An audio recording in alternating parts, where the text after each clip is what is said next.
আসসালামু আলাইকুম সবাইকে। সবাই কেমন আছো? আশা করি সবাই ভালো আছো। আল্লাহর রহমতে আমিও ভালো আছি।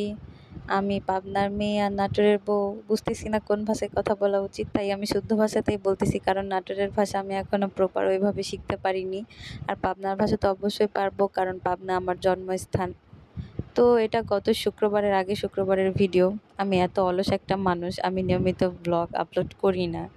মানে যদি ভিডিও করে রাখি, এটা আপলোড দিতে দিতে এডিট করতে করতে আমার 10-12 দিন লেগে যায়।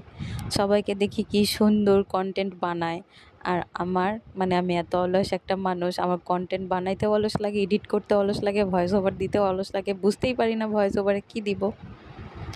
তো এই তো দেখতে দেখতে দেখো আমি নাটোরের ঐতিহাসিক জায়গা উত্তরা গণভবনে চলে আসলাম। তারপরে এখানে একটু ভিডিও করে নিচ্ছিলাম। এখানে একটু জ্যাম হচ্ছিল, জ্যাম বেঁধেছিল। আর এই তো দেখতে দেখতে এটাও পার করে চলে আসলাম পাটুলের রাস্তায়।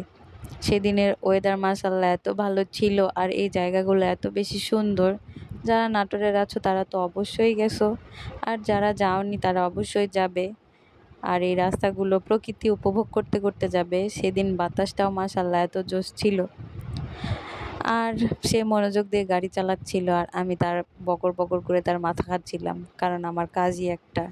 আর তারপরে যখন দেখলাম যে সে কোনো উত্তর দিচ্ছে না, তখন আমি এগুলো ভিডিও করতেছিলাম, আরও মনোযোগ দিয়ে ভিডিও করতেছিলাম। কি করব বলো, সে তো মনোযোগ দিয়ে গাড়ি চালাচ্ছে। আর এই তো দেখতে দেখতে পাটুলে চলেও আসলাম। সেদিন এত ভিড় ছিল, শুক্রবার দিন, আর তারপরে ওয়েদারটা মাশাআল্লাহ এত সুন্দর ছিল। বারবার বলতেছি এত বেশি সুন্দর ছিল, যাদের মন খারাপ থাকবে তাদের মনও ভালো হয়ে যাবে। অবশ্যই তোমরা বেশি বেশি ঘুরবা, যেখানে পারো আশেপাশে তোমাদের যে সুন্দর জায়গাগুলো আছে অবশ্যই যাবা, প্রকৃতি উপভোগ করবা। আর যাদের সামর্থ্য আছে, বিথি আপু মুস্তিরিন আপুদের মতো, তারা তো অবশ্যই দেশ বিদেশ ট্যুর দিবা। হ্যাঁ, তো এই তো দেখো চারপাশে প্রকৃতি। রাস্তায় এভাবে পানি আসেনি, আমি শুনেছি প্রত্যেকবারই নাকি রাস্তায় পানি আসে, কিন্তু এবারের রাস্তাটায় আসেনি। শুধু খালগুলা ভরে গেছে, বিলগুলা ভরে গেছে।